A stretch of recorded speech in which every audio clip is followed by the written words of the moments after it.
española, güey. Bien, antes de empezar a explicar aquí los detalles de la parábola, recuerden que estamos todavía dentro del contexto de la entrada triunfal de Jesús. Entonces, aunque para nosotros tal vez vamos viéndolo como por partes o por diferentes parábolas, hay que acordarnos que estas parábolas las está diciendo Jesús a los sacerdotes en el templo. Entonces, acuérdense que cuando hizo la entrada triunfal entró no nada más a Jerusalén, sino que se fue hasta el templo, todo el volcadero de mesas y todo demás que ya vimos, es dentro de ese contexto. Entonces, no se les olvide esa parte, porque precisamente todo lo que estábamos viendo del problema religioso y político que estaba sucediendo en esa entrada, pues estas historias son una continuación todavía de esa problemática. También antes de explicar pues ciertos detalles de esta parábola, sí tengo que dejar en claro también que precisamente en ese contexto la parábola no está hablando del judaísmo y del cristianismo como muchas veces se predica. A veces, y probablemente han escuchado esta predicación de estos versículos en donde dicen, bueno, pues como los judíos no estaban dando fruto, pues entonces ahora le toca a los no judíos, a los gentiles. Pero eso no es lo que está hablando la parábola. Acuérdense que incluso al final, ahorita que lo leyó Mario, decía que los fariseos y los sacerdotes entendieron que estaba hablando de quién, pues de ellos mismos. Pues ellos están entendiendo que la pedrada le está cayendo a ellos, no está hablando de en este caso de dos diferentes religiones o algo así.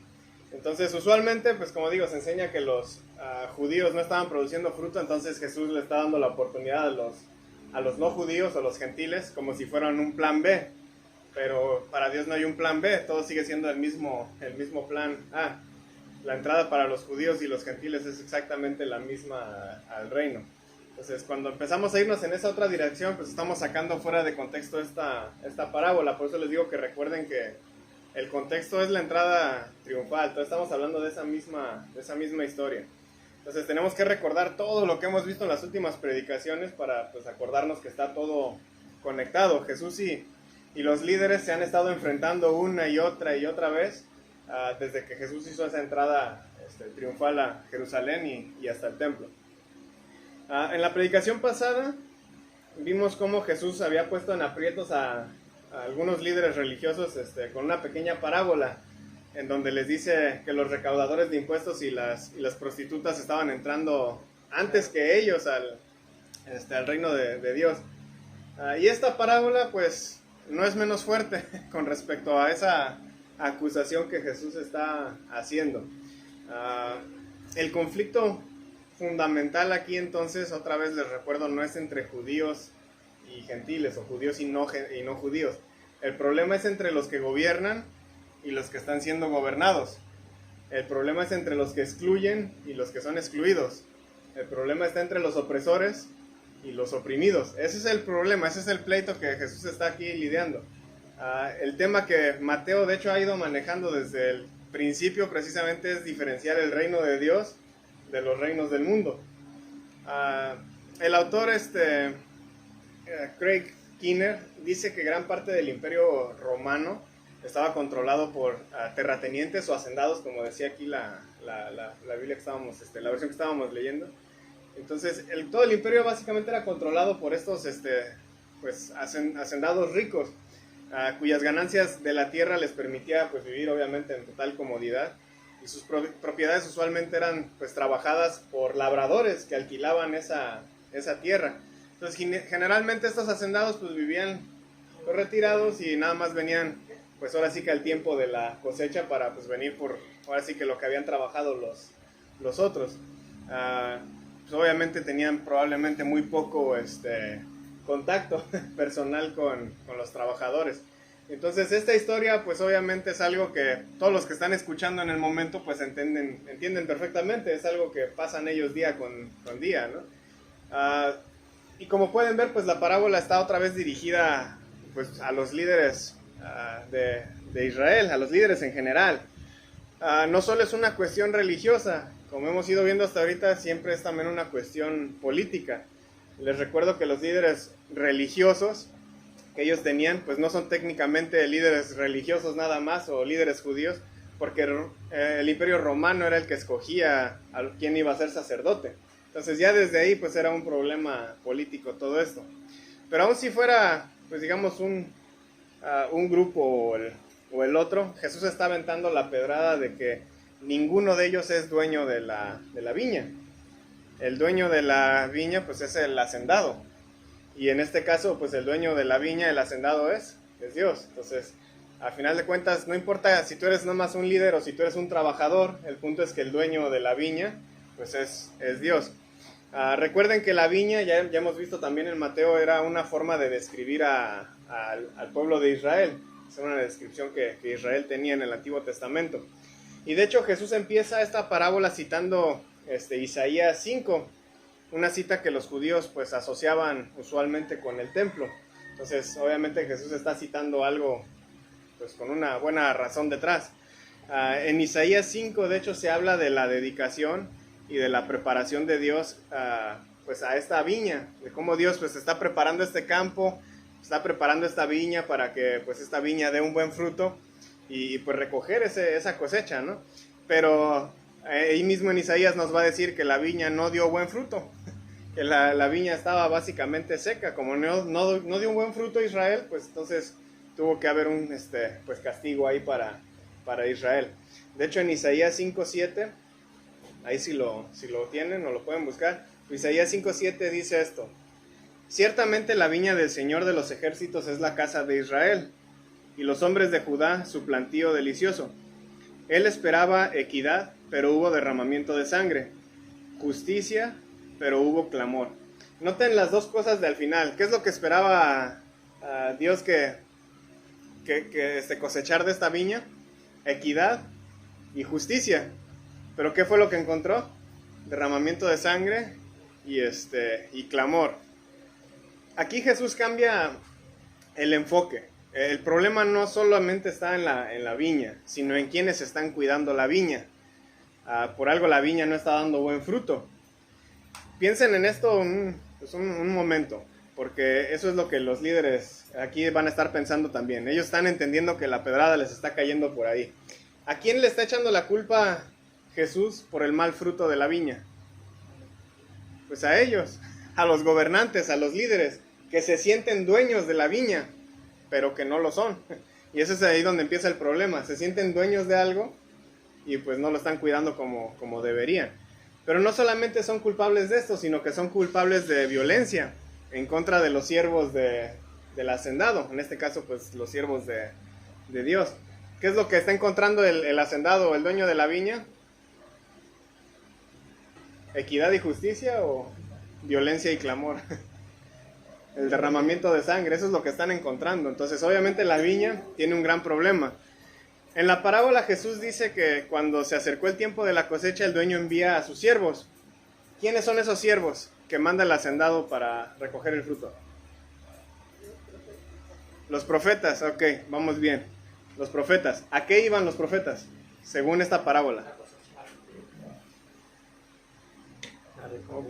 ¿A recoger qué?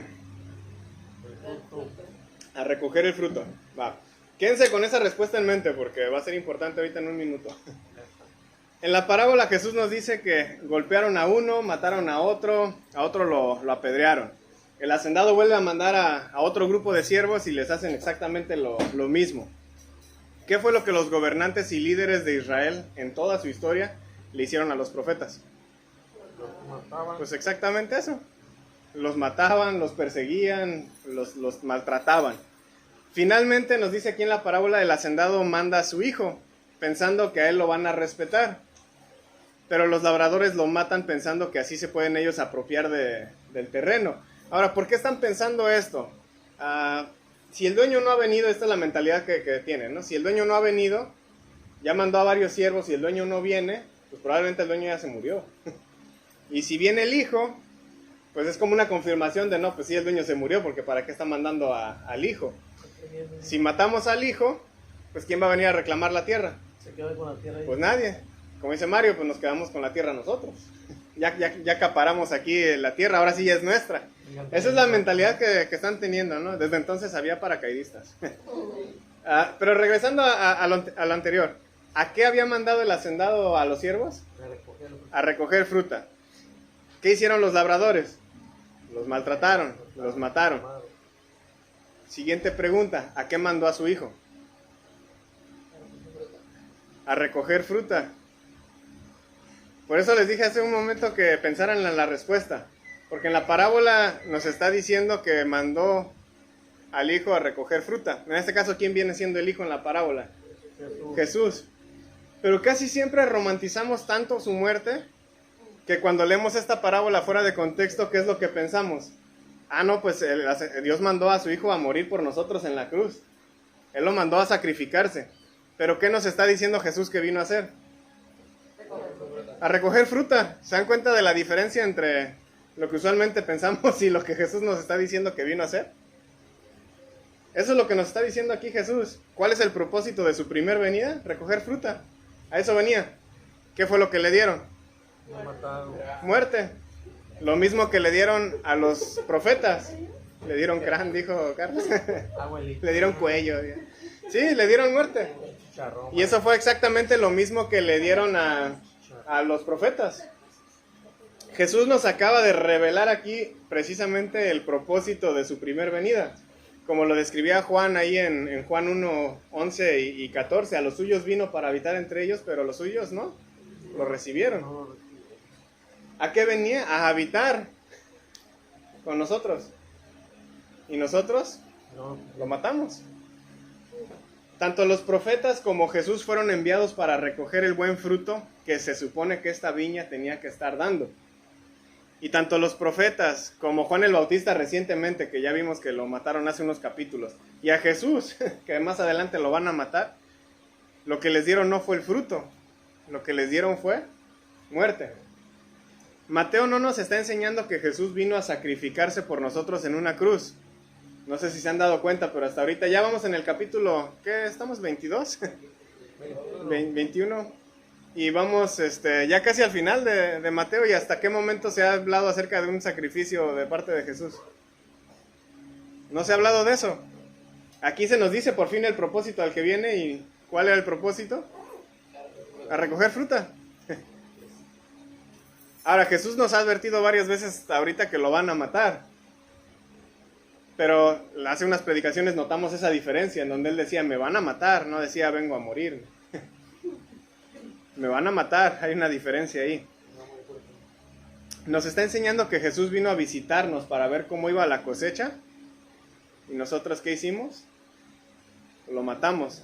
Nos queríamos apropiar de lo, a final de cuentas, de la viña. O sea, este mundo que Él creó para nosotros para cuidar, si nos regresamos a la vocación de Adán y Eva, nos creó para cuidar del planeta. ¿Y qué es lo que nosotros hacemos en nuestro afán por deshacernos de Dios? Pues adueñarnos de ese planeta. ¿Y quién es el que manda ahora? Pues yo. Y bueno, ahorita en las noticias vemos cómo precisamente funciona esto de los reinos del mundo, ¿no? Peleándose por a ver quién es dueño de qué parte de la viña. Pero la tierra, el planeta, la creación entera, a final de cuentas es propiedad ¿de quién? Pues de Dios. Jesús pregunta, y sus preguntas a este punto ya deberían de darle miedo a los líderes. Cuando venga el dueño de la viña, ¿qué va a hacer con esos labradores? Y ellos se ponen la soga al cuello solos y le jalan fuerte, ¿no? Tal como en la última parábola. ¿Qué es lo que responden ellos? Pues va a matar a los labradores y va a arrendar la viña a otros labradores. Aquí quiero que noten otra vez qué es lo que está diciendo Jesús y qué es lo que están diciendo los líderes. ¿Quién habla de matar a los labradores? ¿Jesús o los líderes? Los líderes, no Jesús. Hago la pregunta porque aquí usualmente también malinterpretamos y también automáticamente pensamos que Jesús es el que está enseñando que pues cuando Él venga pues va a destruir a todo mundo. Va a matar aquí a los labradores, los va a mandar al infierno. Pero Él no es el que está diciendo esto aquí. Los que lo dijeron fueron los líderes. Recordemos que la parábola es ¿de quién? De Jesús. Entonces quien va a controlar el significado de la parábola pues es el que la está contando. Entonces no hay que irnos por la mala interpretación de ellos. Hay que irnos por lo que Jesús va a explicar. ¿Qué es lo que Jesús sí dice? Que les va a quitar esa viña, se la va a dar a alguien más. ¿En qué momento habla Jesús de, pues sí, los mato y después se la doy a alguien más?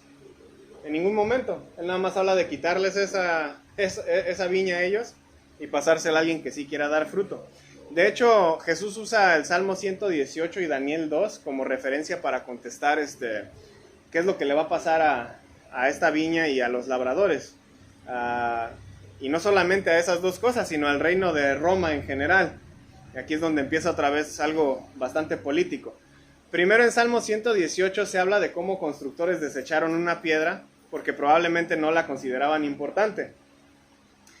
Cuando hace unos años Mario estaba construyendo el muro, ando bien trabado, el muro de donde estábamos reuniéndonos como iglesia,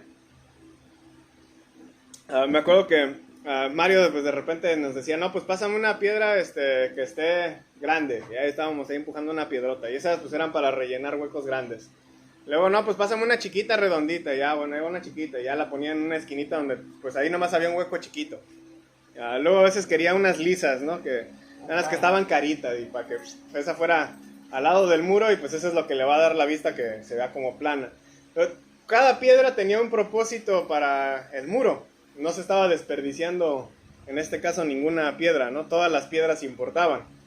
Pero esa piedra que desecharon los líderes religiosos, nos dice Jesús, se convirtió en la piedra angular. O sea, fue una piedra que era importante y dijeron, esa piedra no sirve y la desecharon. Pero dice, se convirtió en la piedra angular.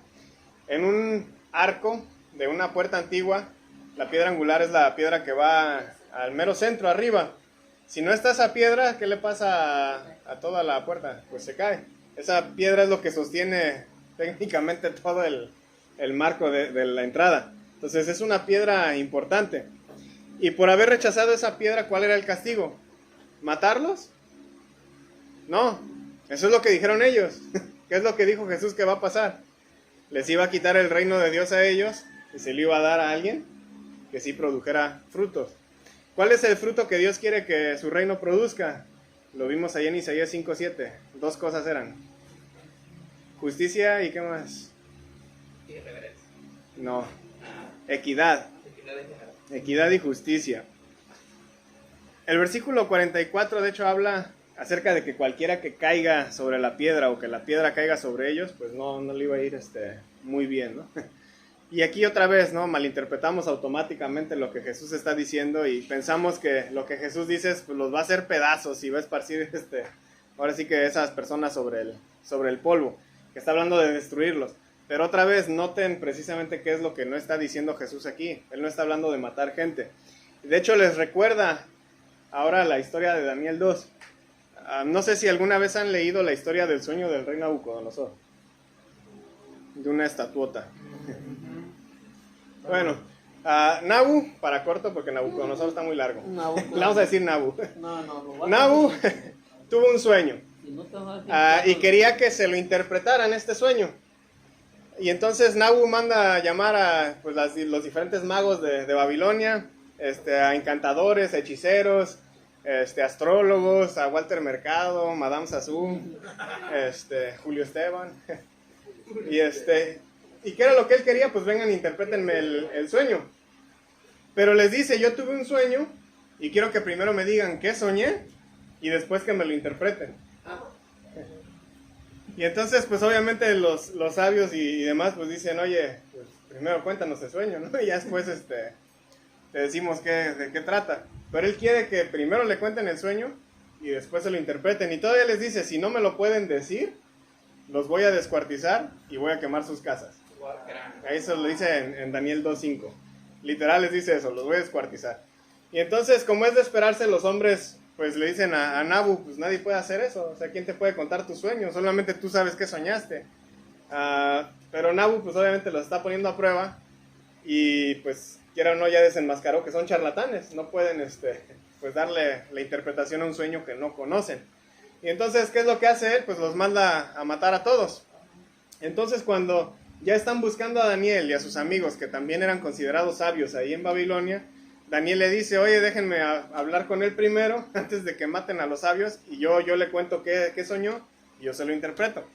Y entonces Daniel, pues comienza a contarle a Nabu el sueño. Y le dice, pues soñaste con una estatua. Ahora esa estatua, pues era una estatua grande, la cabeza era de oro, el pecho y los brazos eran de plata, el torso o el vientre y los muslos eran de bronce, las piernas eran de hierro, los pies pues eran parte de hierro y parte de bronce. Y ya, pues ok, ahí está, ya salió el sueño. ¿Qué pasa en la siguiente parte del sueño? Dice que luego una piedra grande es arrancada de como de un monte, o sea, arrancada de algún lugar, pero dice es arrancada o cortada sin manos. Y de repente esa piedra golpea los pies de la estatua, que pues son de hierro y barro, obviamente pues no es un material muy, muy resistente ahí. Y entonces, ¿qué pasa con los pies y de la estatua? Pues se desmenuzan. Y entonces, obviamente, pues cae la estatua y se desmenuza pues toda la estatua. Luego esa piedra que destruyó esa estatua se convierte en un gran monte que llena toda la tierra. Estaba bien soñado aquí Nabucodonosor. ¿Quién sabe qué comió antes de dormir? Pero sí tuvo un sueñazo. Soñó pesado. Comió sandía antes de dormir. En lugar de tacos. Echó un churro para relajar. Sí, no. Entonces, ese fue el sueño. Ahora, ¿qué significa el sueño? Y aquí es donde pues viene ahora sí que lo importante, ¿no? Daniel procede a explicar del sueño. Dice, la cabeza de oro, pues es el reino de Babilonia. Por supuesto, pues el sueño es de Nabu. Entonces, ¿qué reino tiene que ser el de oro? Pues el de él, ¿no? Entonces, la parte de la cabeza, pues eres tú. Es tu reino, es un reino de oro. No, pues qué bueno. Qué bonito empieza el sueño. Luego de él vendría otro reino, que iba a ser pues inferior a Nabu. Ahora va a ser uno de plata. Luego iba a venir otro reino, y ese iba a ser de bronce, que va a gobernar sobre toda la tierra. Luego iba a venir un cuarto reino, que iba a ser pues fuerte como el hierro. Y al final pues iba a haber un reino dividido, porque pues la mezcla del hierro con el barro. Al final nos dice que pues la piedra es el reino de Dios, que precisamente cae, destruye esta estatua, que son todos estos reinos que ya se describieron. Y la idea es pues van a venir ir y venir reinos todo el tiempo en la humanidad. Pero el reino que va a mantenerse por siempre es el reino de Dios. Ese es el punto del sueño de Nabucodonosor. Empezó bonito para él, terminó mal, ¿no? Porque él quedó sin reino en esa historia. Ahora, ¿qué tiene que ver eso con la viña que Jesús está contando? Porque está usando estas historias aquí para relacionarlas. ¿Qué tiene que ver con los labradores que están matando al hijo del dueño? Para empezar, la piedra que desecharon los constructores, que es lo que también mencionó de Salmo 118, se convirtió en la piedra superior, la piedra más importante de la construcción. No iba a caber en ningún otro lugar del edificio, pero iba a ir en el lugar con mayor honor, el lugar en donde todo el mundo lo iba a ver. De hecho, hasta la fecha se estudia mucho en cuestión de construcciones antiguas cómo es que se les ocurrió precisamente esa idea de la piedra angular. Porque pues, hasta está cortada precisamente en una forma de ángulo. Entonces, ¿cuál es el punto ahí?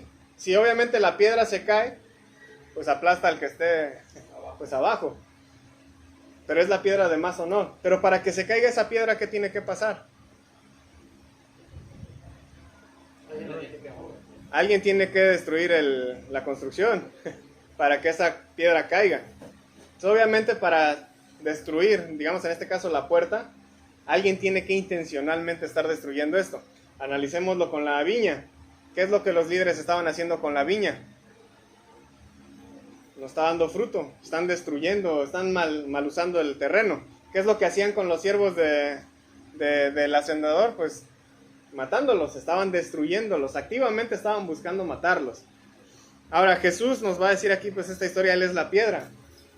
Él es el Mesías de Dios, Él es el hijo de David que entró a Jerusalén y al templo para venir a hacer realidad el reino de Dios. Y obviamente si el reino de Dios estaba empezando, ¿qué significaba esto para cualquier otro reino del mundo?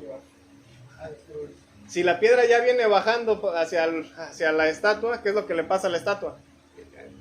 Pues pierde poder la estatua porque va a venir algo más importante que esa estatua, algo que va a durar eternamente. Entonces obviamente Jesús está predicando acerca del reino y Él está diciendo desde el principio de Mateo el reino se está acercando. En pocas palabras nos ha venido advirtiendo, ahí viene la piedra. ¿Quién es el reino en el momento en el poder? Roma.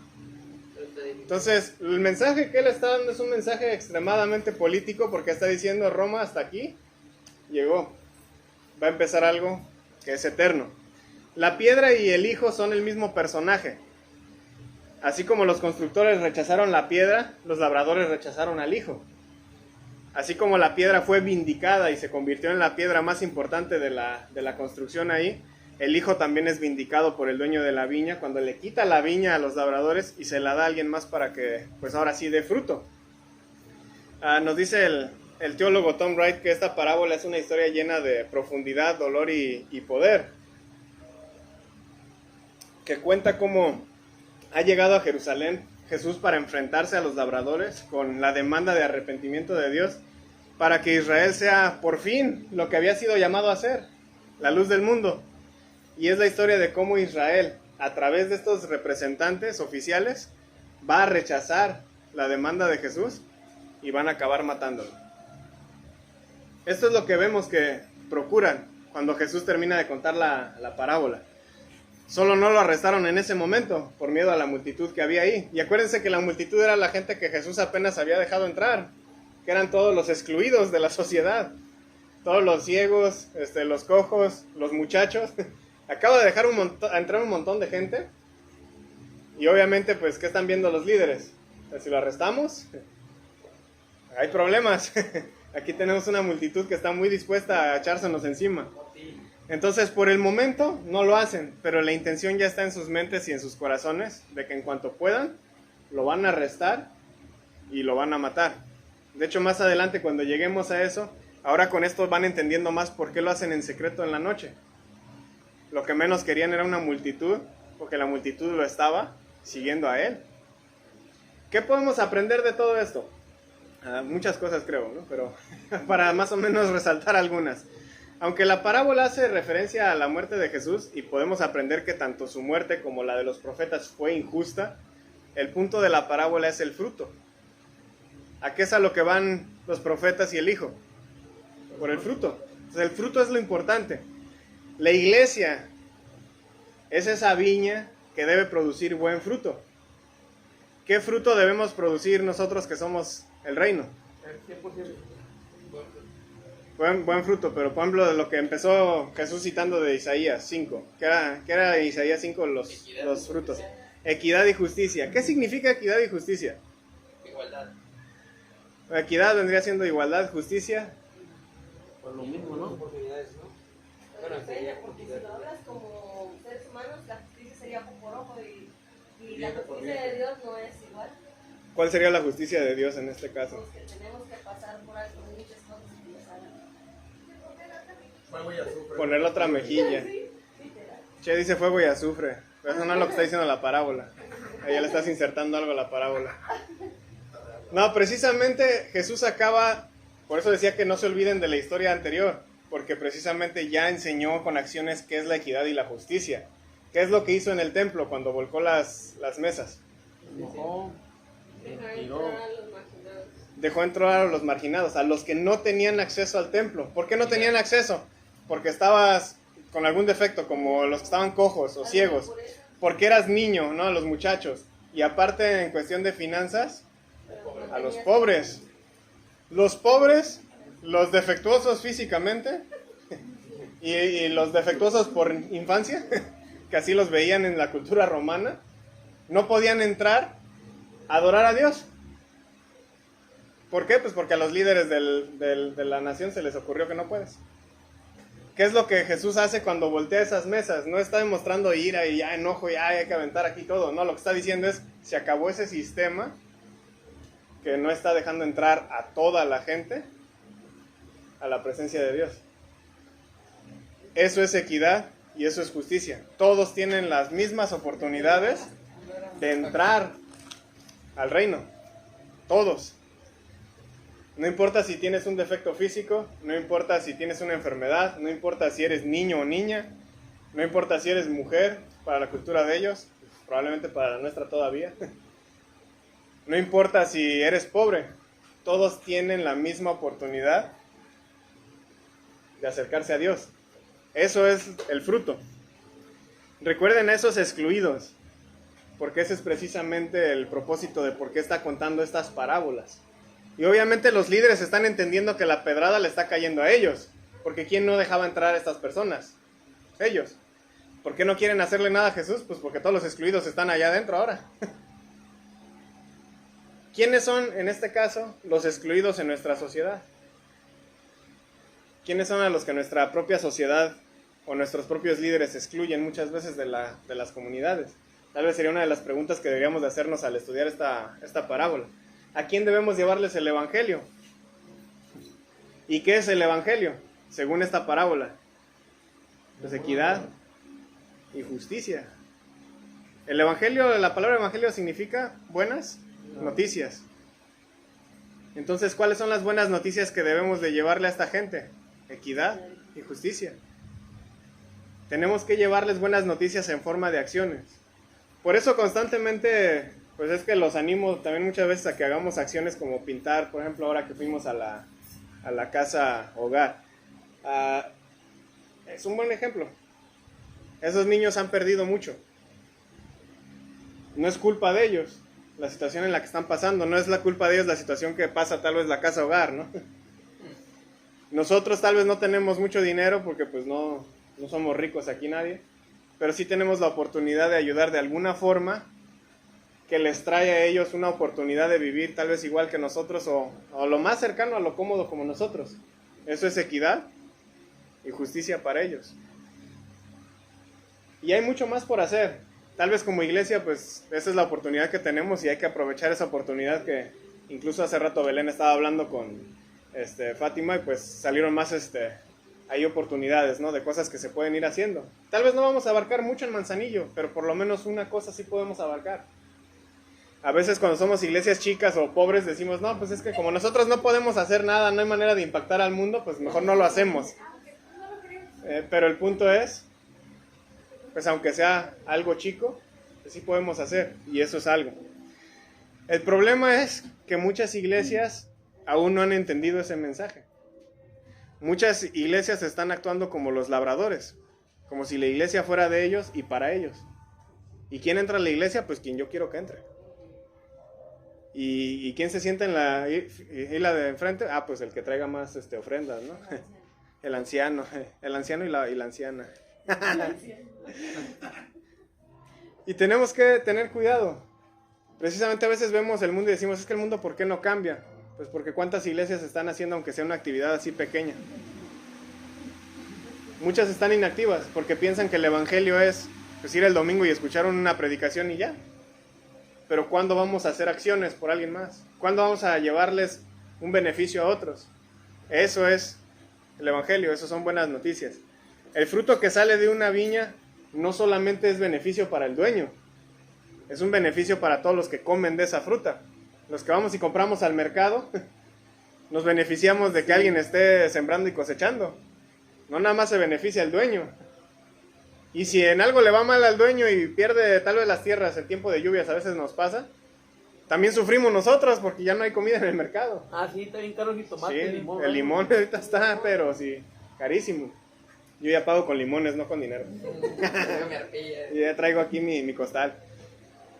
Pero ese es el punto. La viña produce un fruto para más personas. Entonces, ¿qué es la iglesia en este caso? La viña. ¿Qué es lo que la iglesia tiene que estar produciendo?